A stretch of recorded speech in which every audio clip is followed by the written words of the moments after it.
reino feudal esquecido pelo tempo, cujas fronteiras e nomes se perderam nas brumas dos séculos que se seguiram, reinava um velho monarca chamado Aldric, o Justo. Seus cabelos e barba eram agora mais brancos que a neve das montanhas do norte, e seu corpo, outrora forte como carvalho, carregava cicatrizes de incontáveis batalhas travadas para proteger seu povo. Ele havia garantido a paz ao preço mais alto, a vida de seus 2 filhos mais velhos, mortos em campos de sangue e lama, com lanças inimigas atravessando seus peitos jovens. Restava-lhe apenas o caçula, Edric, um jovem de olhar nobre e coração justo, educado desde a infância para honrar o sacrifício dos irmãos e governar com sabedoria. O velho rei via nele o reflexo de si mesmo nos dias de juventude. Amor pelo povo, ódio à injustiça e a vontade férrea de evitar que o reino caísse novamente nas mãos gananciosas de seus parentes distantes, homens corruptos e sedentos por ouro e terras alheias, homens de coração tão maligno e perverso que não se importariam de envolver o reino em guerras por poder e ouro, indiferentes à vida dos súditos perdidas na campanha. O velho rei sentia que poderia partir em paz, sabendo que o reino estaria seguro nas mãos de seu filho. Mas o destino, cruel e indiferente como a peste, debocha dos planos dos mortais, destruindo e desmantelando planos como a poeira soprada pelo vento. Uma misteriosa doença se abateu sobre o reino como uma maldição do inferno. Os doentes tossiam violentamente até que golfadas espessas de sangue negro e coagulado jorrassem de suas bocas, manchando lençóis, paredes e o chão, espalhando o contágio. Em poucas semanas, 1/3 dos súditos estava morto. Entre eles, o jovem príncipe Edric, que agonizou por dias nos braços do pai, vomitando sangue e suplicando por ar, enquanto seus olhos vidrados pareciam pedir perdão por abandonar o reino. O desespero do rei Aldric era algo que ultrapassava as palavras humanas. Ele passava noites inteiras ajoelhado ao lado do leito vazio do filho, uivando como um lobo ferido, as lágrimas misturando-se à barba branca. A dor pela perda de seus súditos era grande, mas a morte do único herdeiro legítimo rasgava-lhe a alma.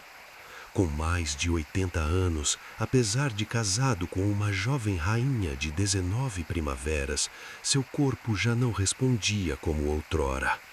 Ele não tinha força e vigor para gerar um novo filho, e sabia que, ao morrer, seus primos e sobrinhos ambiciosos mergulhariam o reino em guerras civis sangrentas, entregando o povo a pilhagens, fome e morte. Foi durante um julgamento, no grande salão frio e úmido do castelo, que o destino lhe apresentou uma última esperança sombria. Diante dele estava acorrentado um capitão pirata de barba negra e olhar astuto e frio, acusado de saquear as costas do reino e assassinar pescadores inocentes. O pirata, ao sentir o cheiro da forca, sorriu com dentes podres e ofereceu um acordo desesperado. Poupe minha vida, majestade, e eu vos darei algo que nem ouro nem exércitos podem comprar. Um mapa que leva a uma terra desconhecida de todos os homens civilizados. Nela vive uma criatura mística, adorada como Deus pelos selvagens seminus, um ser com um único chifre. Esse chifre era capaz de curar qualquer doença, trazer os mortos recentes de volta à vida e devolver a um velho a juventude e o vigor necessário para gerar herdeiros fortes. O rei, com os olhos vermelhos de choro e insônia, ouviu em silêncio. O pirata mandou buscar em seu navio apreendido, na sua cabine, um baú de madeira escura. Dentro dele havia um mapa traçado em pele de animal, guiado por constelações desconhecidas, e uma pintura antiga em pergaminho, um imponente cavalo branco como a neve, puro e majestoso, com um longo chifre espiralado na testa. Eu mesmo nunca ousei tomar o chifre, avisou o pirata. Os selvagens o guardam com a própria vida. Ele é seu Deus. O rei prometeu que, se a história fosse verdadeira, pouparia o pirata da forca. Em seguida, escolheu 20 dos seus melhores guardas pessoais, homens leais até a morte, endurecidos por anos de serviço. E chamou também um guerreiro que admirava profundamente, Bjorn, o gigante do norte. Bjorn era um homem estranho ao reino. Uma década antes, durante uma terrível tempestade, seu navio, de design nunca visto com proa em forma de dragão, naufragara nas praias rochosas. Ele era o único sobrevivente. Alto como um urso, cabelos loiros quase brancos, olhos azuis penetrantes como gelo, músculos que pareciam esculpidos em rocha. Falava uma língua gutural e áspera que ninguém compreendia. O capitão da guarda quis executá-lo imediatamente, chamando-o de demônio e espião. Mas o rei, em sua sabedoria, o poupou. Bjorn foi acolhido por um casal de camponeses idosos sem filhos. Trabalhou anos nos campos, arando a terra com uma junta de bois com força sobre-humana.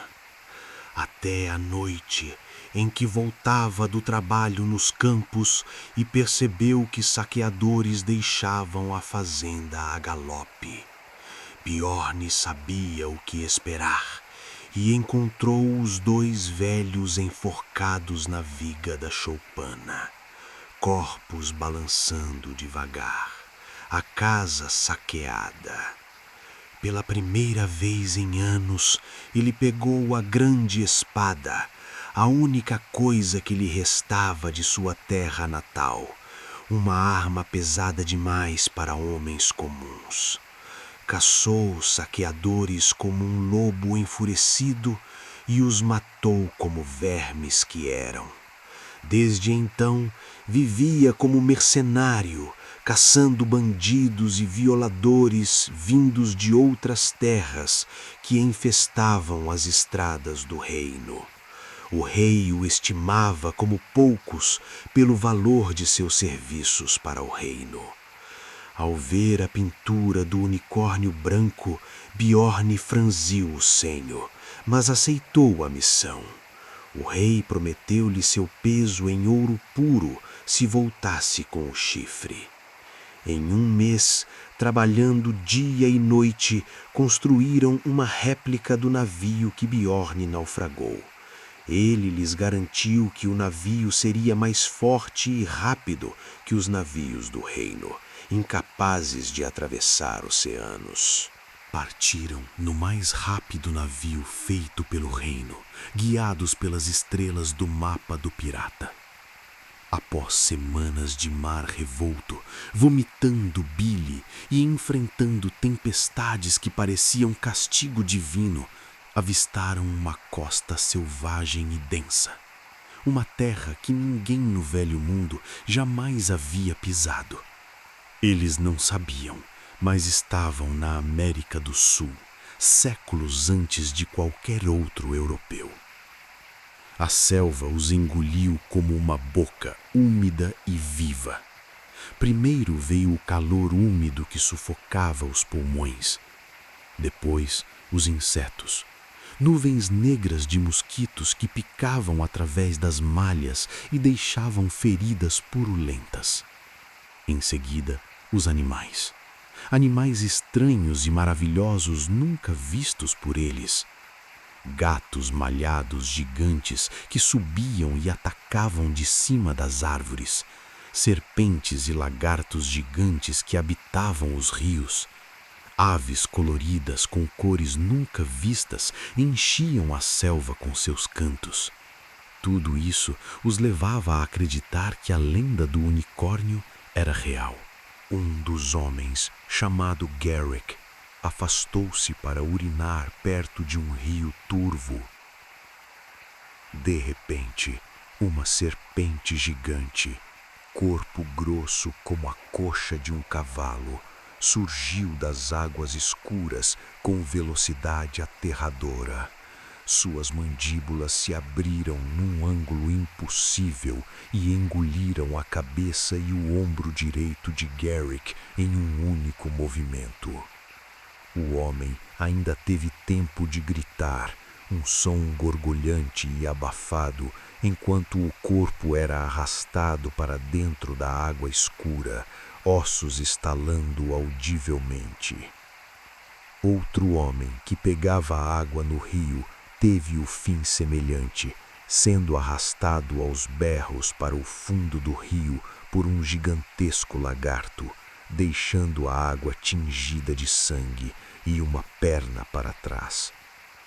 2 dias depois, um gato gigante malhado, maior que qualquer lobo que já haviam visto, saltou das árvores sobre o jovem soldado Willem.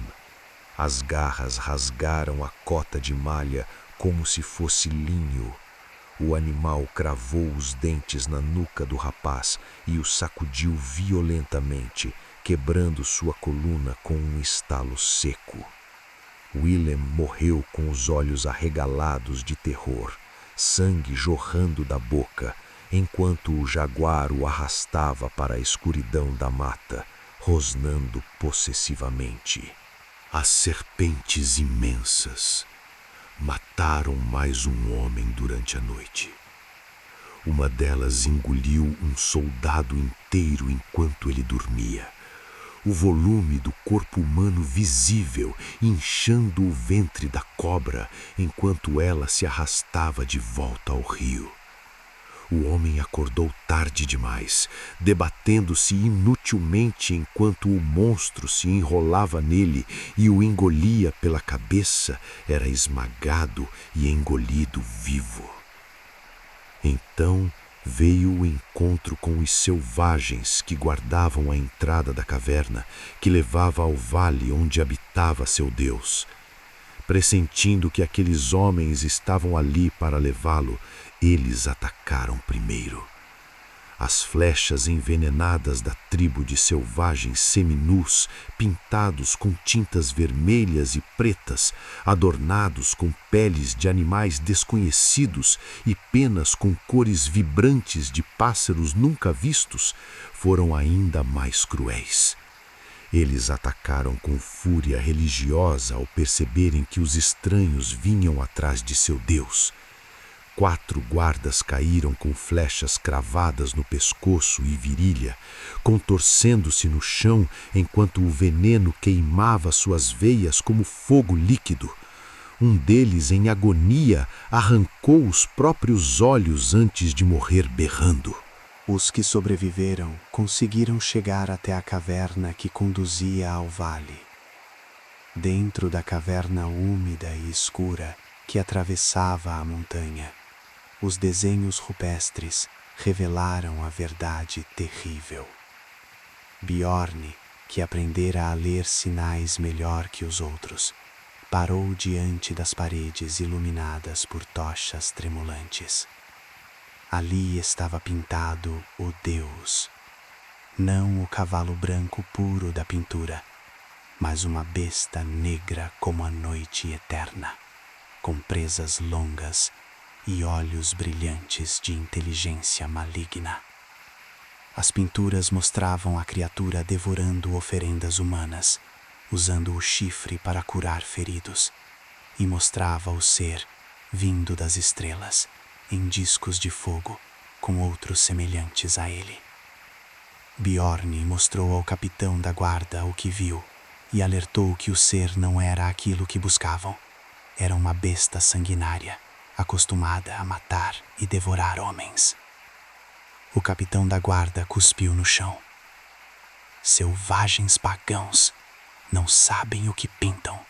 Atravessaram a caverna e entraram no vale verdejante cercado por montanhas íngremes.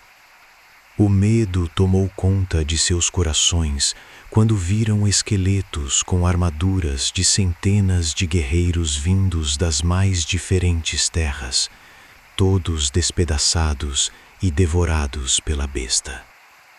Quando finalmente avistaram a criatura, o terror se tornou absoluto.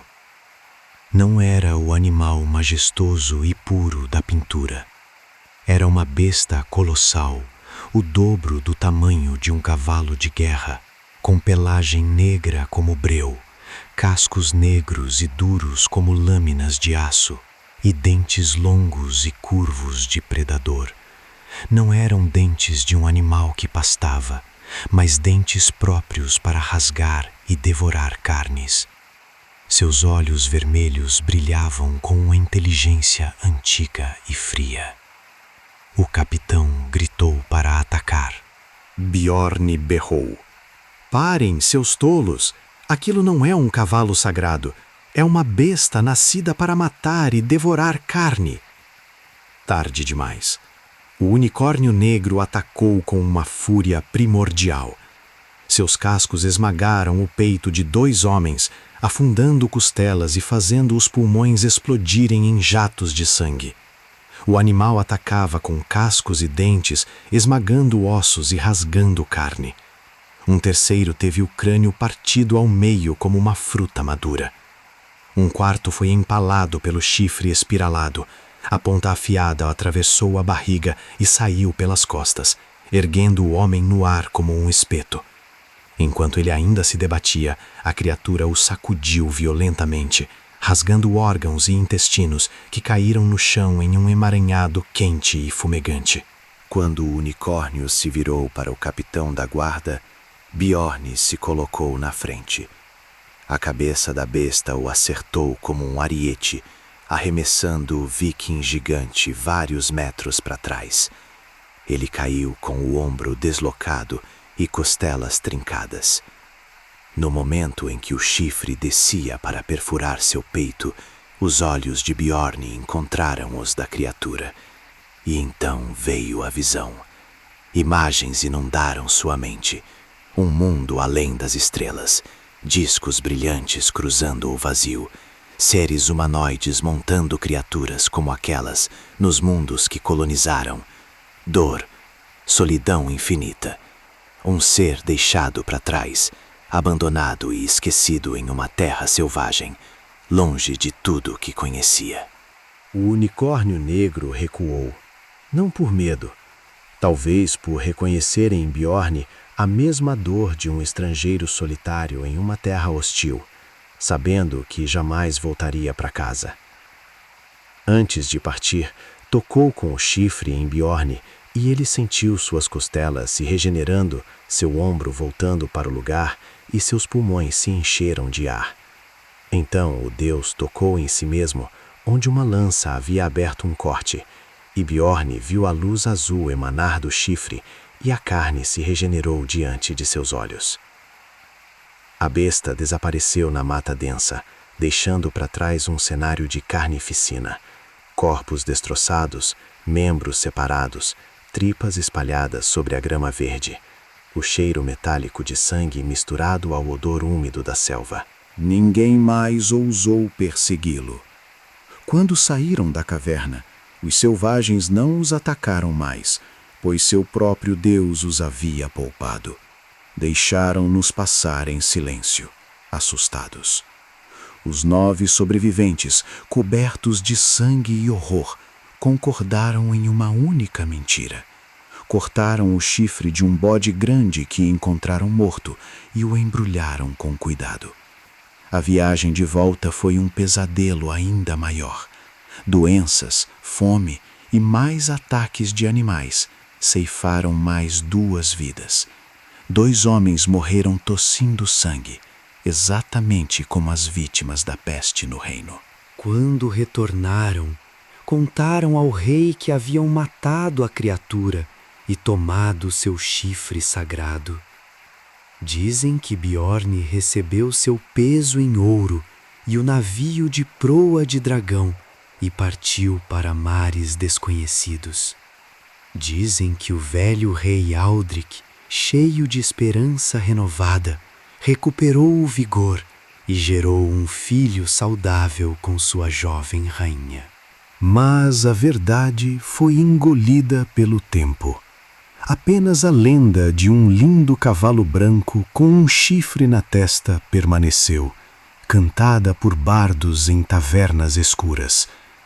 O verdadeiro horror, a besta negra vinda das estrelas, os gritos dos homens sendo esmagados e devorados vivos, a solidão cósmica daquela criatura antiga foi apagada da memória dos homens.